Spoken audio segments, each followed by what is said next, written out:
আসসালামু আলাইকুম। আশা করি সবাই অনেক ভালো আছেন। নতুন আরও একটি ক্লাসে সবাইকে স্বাগতম। গত ক্লাসে আমরা প্রাথমিক বৃত্তি পরীক্ষা 2025 এর পঞ্চম শ্রেণীর প্রাথমিক গণিত বিষয়ের সেট 1 অর্থাৎ নমুনা প্রশ্ন 1 এর সমাধান দেখেছি। সমাধানের প্রশ্নের 1 এবং 2 নং এই দুটি প্রশ্নের সমাধান করেছি। 1 নংয়ে আছে বহু নির্বাচনী প্রশ্ন আর 2 নংয়ে আছে শূন্যস্থান। তো এই দুটি প্রশ্নের সমাধান আমরা দেখেছি। আজকে তারই ধারাবাহিকতায় আমি 3 নং প্রশ্নে সংক্ষেপে উত্তর দাও এই প্রশ্নগুলোর সমাধান করে দেখিয়ে দিব। তো চলো আমরা শুরু করি। প্রথমেই এখানে যে রাফগুলো করেছিলাম এগুলো একটু মুছে নিলাম।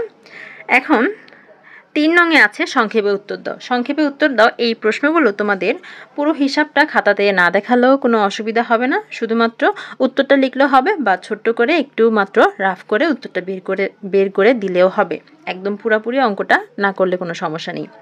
যেহেতু বলেছে সংক্ষেপে উত্তর দাও অর্থাৎ সংক্ষিপ্ত প্রশ্ন উত্তরের মতো করে শুধু উত্তরটা লিখলেও হবে। তো এখানে 16টি প্রশ্ন থাকবে, মোট 1 নাম্বার করে, মোট হচ্ছে 16 নাম্বার। তো আমরা চলো শুরু করি। 1 নংয়ে অর্থাৎ প্রথম প্রশ্ন ক নংয়ে একটা ভগ্নাংশ দেওয়া আছে। ভগ্নাংশটিকে লঘিষ্ঠ আকারে প্রকাশ করলে কত হবে সেটা বলা হয়েছে। খেয়াল করো এখানে আমরা যদি ভগ্নাংশটিকে লঘিষ্ঠ আকারে প্রকাশ করি তাহলে কি হবে? এই যে এখানে 21 আছে লবে আর হরে আছে 28। তো 21 আর 28কে আমরা একই সংখ্যা দিয়ে যদি ভাগ করি তাহলে কিন্তু আমরা লঘিষ্ঠ আকারে প্রকাশ করতে পারি। দেখো 21 আর 28কে আমরা 7 দিয়ে ভাগ করতে পারি। তো এই তো এখানে ভাগ করে দেখিয়ে দেওয়া আছে। 21কেও 7 দিয়ে ভাগ করা হয়েছে, 28কেও 7 দিয়ে ভাগ করা হয়েছে। তো ভাগ করলে 21কে 7 দিয়ে ভাগ করলে ভাগফল 3, এখানে 3 লেখা হয়েছে। 28কে 7 দিয়ে ভাগ করলে ভাগফল 4, এখানে 4 লেখা হয়েছে। অর্থাৎ 28 ভাগের 21 এর লঘিষ্ঠ আকার হচ্ছে 4 ভাগের 3। শেষ। এরপর খ নংয়ে আছে 1 ইঞ্চি সমান 2.54 সেন্টিমিটার হলে 4 ইঞ্চি সমান কত? তাহলে 1 ইঞ্চিতে যদি 2.54 হয়, 4 ইঞ্চিতে হয়তো বেশি হবে, তাহলে 2.54কে 4 দিয়ে গুণ করলে তারপর আমরা ফলাফল পেয়ে যাব। তো গুণ করে দেবে সঠিক করে। 4 দিয়ে প্রথমে 4কে গুণ করলে 4 4 16, 16 6, 4 দিয়ে 5কে গুণ করলে 4 5 20 আর হাতের 1 যোগ করলে হয় 21, 21-এর 1 হাতে থাকে 2, তারপর 4 দিয়ে 2কে গুণ করলে 4 দুগুণে 8 আর 2 যোগ করলে 10, এই তো 10। এবার এখন দেখো দশমিক বসানোর পালা। দশমিক আছে 2 ডিজিট পর, অর্থাৎ 2টা অঙ্কের পর আছে দশমিক। ডান দিক থেকে 2টা অঙ্কের পর দশমিক আছে, তাই এখান থেকে 2টা অঙ্কের পর দশমিক দিতে হবে, অর্থাৎ 10.16 সেন্টিমিটার। শেষ খ নাম্বার। এরপর চলে যাব গ নাম্বারে। গ নাম্বারে আছে 8টি সংখ্যার যোগফল 104 হলে সংখ্যাগুলোর গড় কত? আমরা গড় নির্ণয়ের সূত্র কি জানি? সংখ্যাগুলোর যোগফল ভাগ সংখ্যা, রাশিগুলোর যোগফল ভাগ রাশিগুলোর সংখ্যা। গড় নির্ণয়ের সূত্রটা অবশ্যই মুখস্থ করে ফেলতে হবে। তো এখানে আমাদের গড় নির্ণয়ের সূত্রটা লিখতে হবে রাশিগুলোর যোগফল ভাগ রাশিগুলোর সংখ্যা।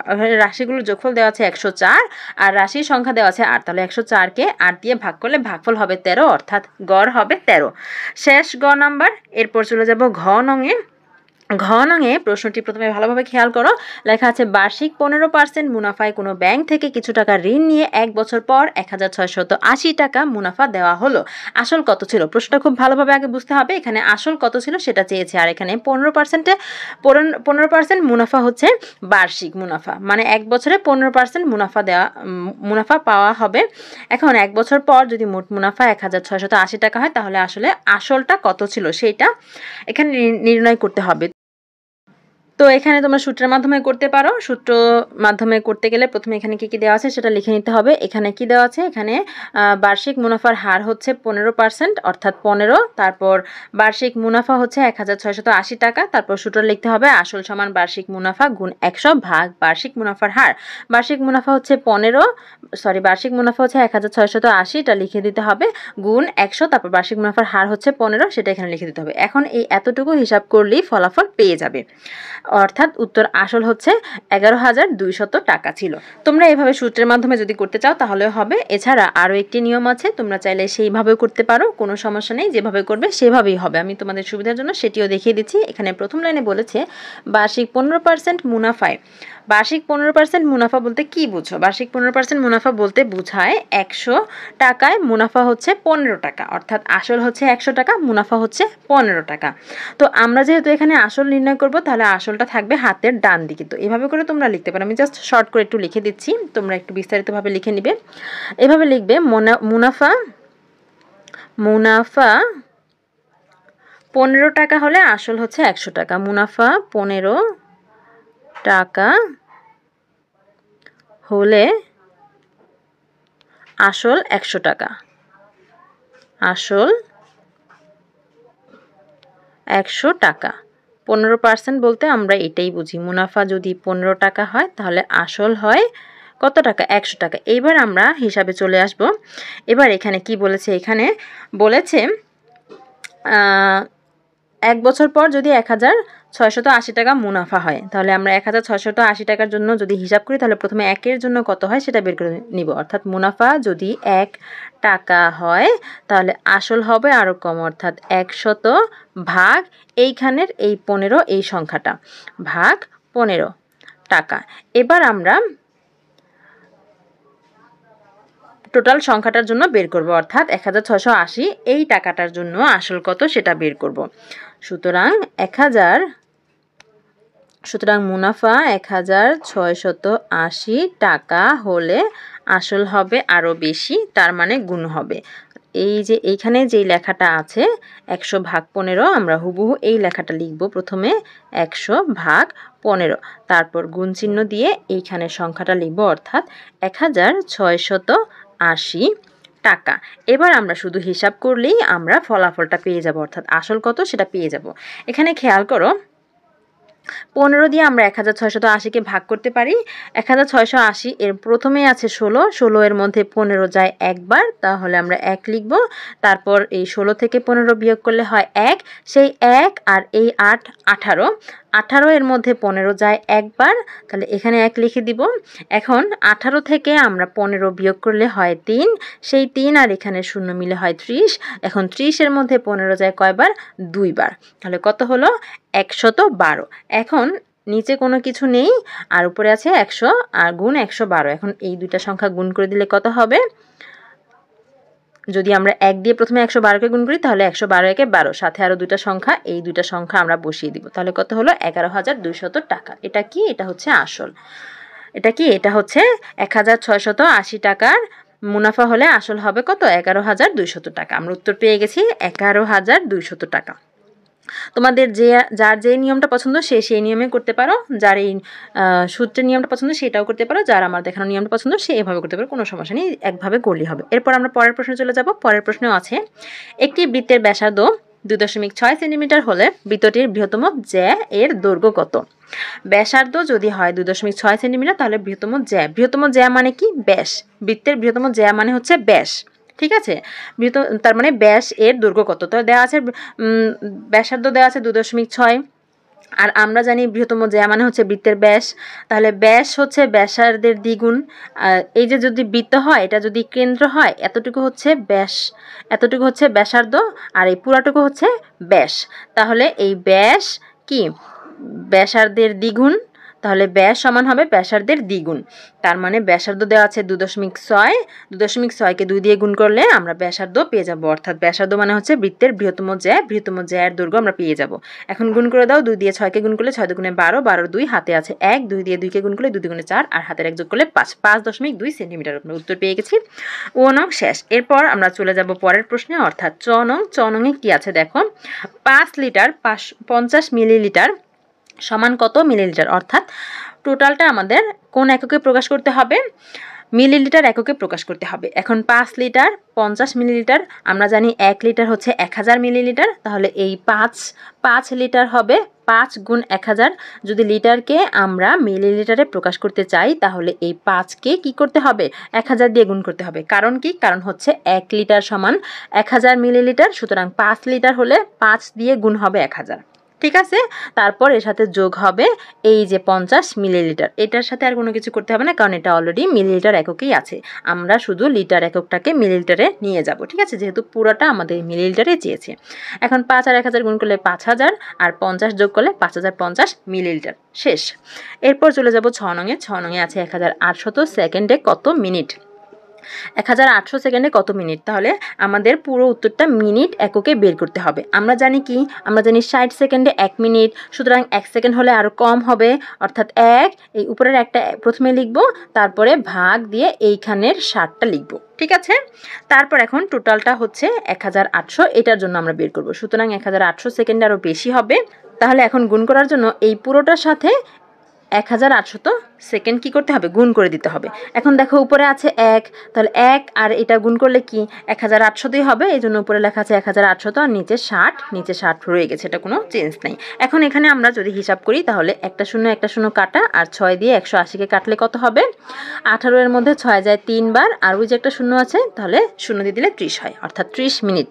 তাহলে 1800 সেকেন্ডে কত মিনিট, 30 মিনিট। শেষ। এরপর চলে যাব পরের প্রশ্নে, বর্গীয় জ নং। বর্গীয় জ নংয়ে কি আছে দেখো, একটি গ্রামের জনসংখ্যা 1000 জন এবং আয়তন 5 বর্গ কিলোমিটার হলে ঘনত্ব কত, আমাদের ঘনত্ব নির্ণয়ের সূত্র জানতে হবে। জনসংখ্যার ঘনত্ব সমান জনসংখ্যা ভাগ আয়তন, এটা বারবার করে একদম মুখস্থ করে ফেলো। জনসংখ্যার ঘনত্ব সমান জনসংখ্যা ভাগ আয়তন, এই প্রশ্ন খুবই গুরুত্বপূর্ণ। জনসংখ্যা ভাগ আয়তন, এখন জনসংখ্যা দেওয়া আছে কতজন, 1000 জন, আর আয়তন দেওয়া আছে কত, 5 বর্গ কিলোমিটার। তাহলে 1000 ভাগ 5, এখানে দেখো জনসংখ্যা কি জনে, জনসংখ্যার এককটা হচ্ছে জন আর আয়তনের এককটা হচ্ছে বর্গ কিলোমিটার। এজন্য জনসংখ্যা বাই বর্গ কিলোমিটার এইরকম করে এককটা লিখতে হবে। এককটাও কিন্তু খুব গুরুত্বপূর্ণ। প্রথমে তোমরা সূত্রটা মুখস্থ করবে, এরপর এককটা কি এককটাও মুখস্থ করে ফেলবে। জনসংখ্যার এককটা হচ্ছে জনে দেওয়া আছে, আর আয়তনের এককটা যেইভাবে দেওয়া থাকবে সেইভাবে তোমরা লিখবে। এখানে বর্গ কিলোমিটার দেওয়া আছে, তোমরা বর্গ কিলোমিটার দিয়ে দিবে। এখন 1000কে 5 দিয়ে ভাগ করলে 200 হয়, তাহলে 200 জন বর্গ কিলোমিটার, 200 জন বাই বর্গ কিলোমিটার। উত্তর হচ্ছে ঘনত্ব 200 জন বাই বর্গ কিলোমিটার। শেষ। এরপর চলে যাব আমরা ঝ নংয়ে। ঝ নংয়ে দেখো খুবই গুরুত্বপূর্ণ একটা প্রশ্ন দেওয়া আছে কম্পিউটারের 3টি ইনপুট ডিভাইসের নাম লিখো। তো আমাদের কম্পিউটারের ইনপুট কি, কম্পিউটারের আউটপুট কি, এইটা কিন্তু বইয়ে বিস্তারিতভাবে লেখা নেই, আমাদের কিন্তু এটা শিখতে হবে। তো তোমাদের জন্য আমি খুবই সুন্দরভাবে প্রস্তুত করে রেখেছি কোনটা কম্পিউটারের ইনপুট এবং কোনটা কম্পিউটারের ইনপুট, সেটা আমরা কিভাবে বুঝবো। চলো আমরা একটু শিখে নিই। প্রথমেই আমরা জানবো কম্পিউটারের ইনপুটগুলো আসলে কি।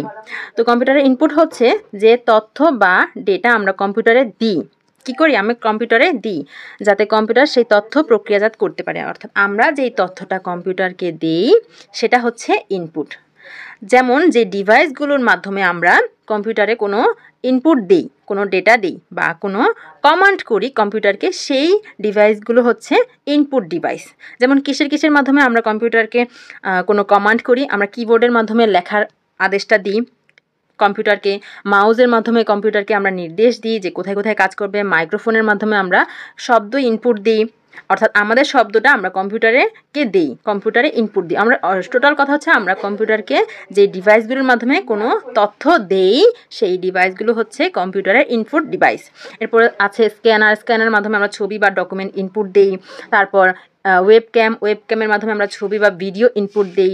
টাচ স্ক্রিনের মাধ্যমে আমরা কি দিই, টাচ দিয়ে নির্দেশ দিই। আর জয়স্টিক আছে, সেটার মাধ্যমে আমরা কি গেম খেলার জন্য নির্দেশ দিই। এটা হচ্ছে কম্পিউটারের ইনপুট। আরও একবার বলে দিই কম্পিউটারের ইনপুট ডিভাইসগুলো কি কি। কম্পিউটারের ইনপুট ডিভাইসগুলো হচ্ছে সেই ডিভাইসগুলোর মাধ্যমে আমরা কম্পিউটারকে কোনো কমান্ড দিই বা কোনো তথ্য দিই। ঠিক আছে। এরপর আমরা শিখে নেব কম্পিউটারের আউটপুট। আউটপুট আসলে কি, আউটপুট হচ্ছে কম্পিউটার যখন আমাদের কাছে কোনো ফলাফল দেখায় সেই তথ্যকে আউটপুট বলা হয়। কম্পিউটার যেই ফলাফলটা আমাদেরকে দেখায় সেটাই হচ্ছে আউটপুট। আর যেই ডিভাইসগুলোর মাধ্যমে কম্পিউটার আমাদেরকে ফলাফল দেখায় সেই ডিভাইসগুলো হচ্ছে আউটপুট ডিভাইস। ঠিক আছে। যেমন মনিটরের মাধ্যমে আমরা কি ফলাফল দেখি, তারপর প্রিন্টারের মাধ্যমে কাগজ আউটপুট দেয়, কম্পিউটার আমাদেরকে কাগজটা আউটপুট দেয়। তারপর স্পিকারের মাধ্যমে শব্দ আউটপুট দেয়, হেডফোনের মাধ্যমে আমরা শব্দ আউটপুট দেয়, আর প্রজেক্টরের মাধ্যমে বড় স্ক্রিনে আমাদের কি ছবি দেখায় কম্পিউটার। এই যে জিনিসগুলোর মাধ্যমে কম্পিউটার আমাদেরকে কিছু দেয়, তথ্য দেয়, সেই জিনিসগুলো অর্থাৎ সেই ডিভাইসগুলো হচ্ছে কি আউটপুট ডিভাইস। তো আমরা বুঝে গেলাম কি কম্পিউটারের ইনপুট কি, আউটপুট কি, কম্পিউটারের ইনপুট ডিভাইস কি, কম্পিউটারের আউটপুট ডিভাইস কি। আমরা কি বুঝতে পেরেছি? যেমন এখানে আমি যদি আরও একটি উদাহরণ দিই তোমাদেরকে, সহজ একটা উদাহরণ দিই। মনে করো আমি কিবোর্ডের মাধ্যমে 5 + 5 এটা লিখে কি যোগ করতে চাই। তো কিবোর্ডের মাধ্যমে আমরা এটা কম্পিউটারকে দিলাম, এটা ইনপুট করলাম কিবোর্ডের মাধ্যমে। তাহলে তাহলে কি কিবোর্ডটা হচ্ছে আমাদের ইনপুট ডিভাইস। এখন কম্পিউটার হিসাব করে সে ফলাফল দেখাবে 10, এটা কম্পিউটার আমাদেরকে দেখাবে, কম্পিউটারের মনিটরের মাধ্যমে দেখাবে। তাহলে এটা হচ্ছে আউটপুট। ঠিক আছে। তাহলে মনিটরের মাধ্যমে দেখালো, মনিটরটা হচ্ছে আউটপুট ডিভাইস। এখন সংক্ষেপে কি, ইনপুট হচ্ছে কম্পিউটারে আমরা যা দিই, আউটপুট হচ্ছে কম্পিউটার যা দেখায় বা কম্পিউটার আমাদের যা দেয় সেটা হচ্ছে আউটপুট। আশা করি ইনপুট আর আউটপুট নিয়ে কোনো প্রশ্ন থাকবে না, একদম পরিষ্কার করে দিয়েছি। এবার আমরা প্রশ্ন চলে যাই। এবার আমাদের প্রশ্ন ছিল কম্পিউটারের 3টি ইনপুট ডিভাইসের নাম লেখো। তাহলে 3টি ইনপুট ডিভাইসের নাম আমরা লিখে দিই। ইনপুট কীভাবে কোন ডিভাইসের মাধ্যমে আমরা কম্পিউটারকে তথ্য দিই, আমরা কিবোর্ডের মাধ্যমে দিই, মাউসের মাধ্যমে দিই, স্ক্যানারের মাধ্যমে দিই। তাহলে এখান থেকে আমরা 3টি লিখে দিয়েছি। তারপর চলে যাব পরের প্রশ্নে। এখানে লেখা আছে 120 টাকা ধরে 65 জনকে দিতে মোট কত টাকা লাগবে, অর্থাৎ প্রত্যেককে 120 টাকা করে দিব, মোট 65 জনকে দিব। তাহলে 65 জন কত টাকা পাবে, 120কে 65 দিয়ে কি করতে হবে, গুণ করে দাও, তাহলে উত্তর পেয়ে যাবে। উত্তর হবে 7800 টাকা। এরপর টনংয়ে আছে 6টি পেন্সিলের দাম 24 টাকা হলে একটি পেন্সিলের দাম কত। একটি পেন্সিলের দাম কি আর কম হবে, 24কে 6 দিয়ে ভাগ করলে ছয়ের নামটা পড়ো, 4 6 24, তাহলে ফলাফল হচ্ছে 4, অর্থাৎ একটি পেন্সিলের দাম 4 টাকা। শেষ। এরপর ঠনংয়ে 60টি চকলেটের দাম 69 টাকা হলে 91 টাকায় কয়টি চকলেট পাওয়া যাবে। তাহলে কয়টি চকলেট পাওয়া যাবে, অর্থাৎ চকলেটের সংখ্যা আমরা ডান দিকে রাখবো। ঠিক আছে, ডান দিকে রেখে এই প্রথম লাইনটা সাজাবো। 49 টাকায় চকলেট পাওয়া যায় 60টি, 1 টাকায় পাওয়া যায় আরও কম, তাহলে 7কে ভাগ করতে হবে 49 দিয়ে। সুতরাং পুরো টাকাটা হচ্ছে কি 91 টাকা, সুতরাং 91 টাকায় পাওয়া যাবে আরও বেশি, তাহলে এই সংখ্যাটার সাথে এবার কি 91 গুণ হবে, এই যে এতটুকু এর সাথে 91 গুণ হয়েছে। এবার শুধু তোমরা হিসাব করে দেবে, এখানে 7 আছে, এখানে 49 আছে, তাহলে 7 7 49, এবার 7 দিয়ে 91কে ভাগ করো, 7 একে 7, 8 9 2 আর 1 21, তাহলে 21-এর মধ্যে 7 যায় কয়বার, 3 বার, 3 7 21, এই যে 13 হয়েছে। তাহলে ফলাফল পেয়েছি 13, অর্থাৎ 13টি চকলেট পাওয়া যাবে। 91 টাকায় কতটি চকলেট পাওয়া যাবে, 13টি চকলেট পাওয়া যাবে। শেষ সেটা। তারপরে চলে যাব পরের প্রশ্নে। পরের প্রশ্নে আছে কোনো সংখ্যার সাথে 6 যোগ করে যোগফল থেকে 7 বিয়োগ করলে বিয়োগফল হয় 33। সমস্যাটি অজানা প্রতীকের মাধ্যমে প্রকাশ করো। তাহলে কোনো সংখ্যার সাথে, কোন সংখ্যা আমরা সেটা জানি না, আমরা ধরে নেব কোনো সংখ্যা হচ্ছে ক এর সাথে এখন কি করতে হবে, 6 যোগ করতে হবে। তাহলে আমরা লিখলাম ক এর সাথে আমরা কি 6 যোগ করলাম। তারপর বলেছে যোগফল থেকে 7 বিয়োগ করতে হবে। তাহলে এই যে যোগফল থেকে 7 বিয়োগ করতে হবে, বিয়োগফল কত হবে 33, অর্থাৎ সমান দিয়ে 33।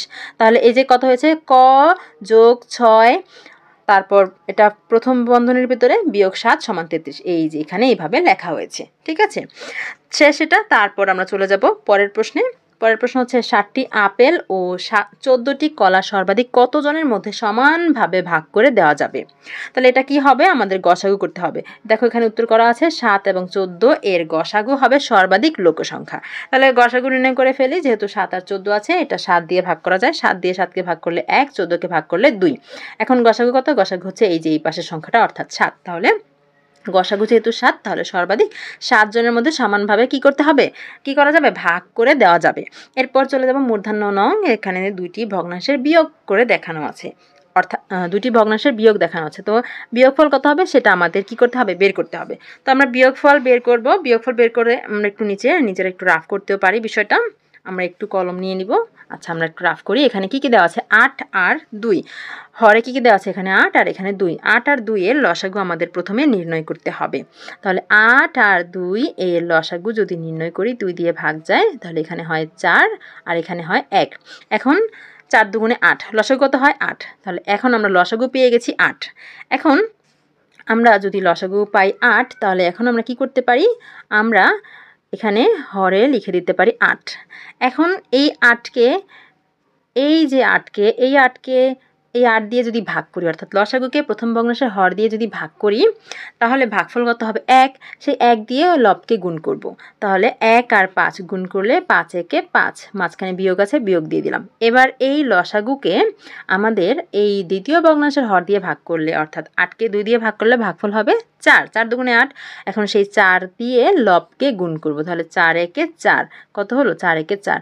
এখন বিয়োগ করে দিলে বিয়োগফল কত হবে, লবে হবে 1 আর হরে হচ্ছে 8। এই তো আমরা ফলাফল পেয়ে গেলাম 8/1। এটা কিন্তু এখানে সমাধান করে দেখানো আছে। তোমরা চাইলে এইভাবেও করতে পারো, অথবা আমার দেখানো নিয়মেও করতে পারো। এই যে এখানে করে দেখানো আছে, চাইলে তোমরা এইভাবেও করতে পারো, একই নিয়ম, কোনো সমস্যা নেই, হবে। দেখো এখানে উত্তর এসেছে 8/1। শেষ। এরপর চলে যাব পরের প্রশ্নে। পরের প্রশ্ন তনঙে আছে 6.3 ভাগ 9 সমান কত।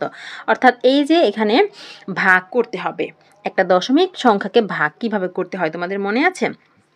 দেখো এখানে বইয়ের নিয়মে সমাধান করে দেওয়া আছে। তোমরা চাইলে এইভাবেও করতে পারো, কোনো অসুবিধা নেই, অথবা আমরা যেভাবে করি সেইভাবেও করতে পারো। আমরা কিভাবে করি চলো একটু দেখে নিই। আমরা এখানে কাকে ভাগ করব, 6.3কে ভাগ করব। 6.3কে ভাগ করব। আমরা কত দিয়ে ভাগ করব, আমরা 9 দিয়ে ভাগ করব। এখন 9 দিয়ে যদি ভাগ করতে চাই, তাহলে খেয়াল করো, প্রথমেই আমাদের সংখ্যাটা আছে এখানে 6, একটা ডিজিট নিলে হয় 6।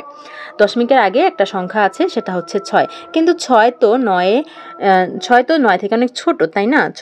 6কে তো আমরা 9 দিয়ে ভাগ করতে পারি না। তাহলে আমাদের এই আরও একটা সংখ্যা নিতে হবে, অর্থাৎ এই 3 পর্যন্ত আসতে হবে। কিন্তু 3 পর্যন্ত আসতে গেলে আমাদের এই যে দশমিক অতিক্রম করতে হবে। তাহলে দশমিক যদি অতিক্রম করতে চাই তাহলে আমাদের এখানে একটা দশমিক দিয়ে নিতে হবে, তাই তো? তাহলে আমরা যেহেতু দশমিক দিব তাহলে দশমিকের আগে একটা কি হয়, শূন্য হয়। তাহলে শূন্য দিয়ে দিলাম, দশমিক দিয়ে দিলাম। এখন আমরা এই 6 আর 3 অর্থাৎ এই দুইটা ডিজিট আমরা এখন ব্যবহার করতে পারি। তাহলে হয় কত, 63। তাহলে 63 এর মধ্যে এবার 9 কয়বার যায়, 63 এর মধ্যে 9 কয়বার ভাগ যায়, 7 বার, 7 নং 63। এবার এখানে 7 বসিয়ে দেব, 7, এই যে দেখো 7 নং, এখানে 63 লিখতে হবে, 7 নং 63। এবার দেখো মিলে গেছে, বিয়োগ করলে 0। তাহলে ভাগফল কত হলো এখানে, ভাগফল হলো 0.7, 0.7। তাহলে ভাগফল কত হবে, এভাবে করে তোমরা ভাগটা দেখিয়ে দিলে খুব সুন্দর হবে, উত্তরটা এভাবে করে বের করতে পারো। অথবা তোমরা যদি বই নিয়মে করতে চাও এভাবে করে, এই যে এভাবে করে করতে পারো, কোনো অসুবিধা নেই। এখানে কি বলেছে যে 6.3 এর মধ্যে 0.1 এর একক আছে 63টি, 63টি 0.1 মিলে হবে 6.3।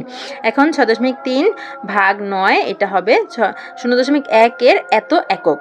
এভাবে 6.3 ভাগ 9 সমান কত হবে, এভাবে 6.3 ভাগ 9 সমান হবে 0.7। চাইলে এভাবে করতে পারো, চাইলে এভাবে করতে পারো, কোনো অসুবিধা নাই, যার যেভাবে পছন্দ করতে পারো। এরপর হচ্ছে পরের প্রশ্ন 4 নং। 4 নং এ হচ্ছে আচ্ছা 4 থেকে 11 নং মোট 8টি প্রশ্ন। এখানে প্রত্যেকটি প্রশ্নের জন্য হচ্ছে 8 নাম্বার করে, মোট 64 নাম্বার, তাই না? এই প্রশ্নগুলো আমরা এখন যদি সমাধান করি ক্লাসটা অনেক বড় হয়ে যায়, তো আমরা পরের ক্লাসে এই অঙ্কগুলো সমাধান করব। আজকে এই পর্যন্তই, দেখা হবে পরের ক্লাসে। ততক্ষণ পর্যন্ত সকলেই ভালো থেকো, সুস্থ থেকো। আর এই বৃত্তি পরীক্ষার প্রস্তুতি নিশ্চিত করার জন্য অবশ্যই বেশি বেশি অঙ্ক প্র্যাকটিস করতে হবে।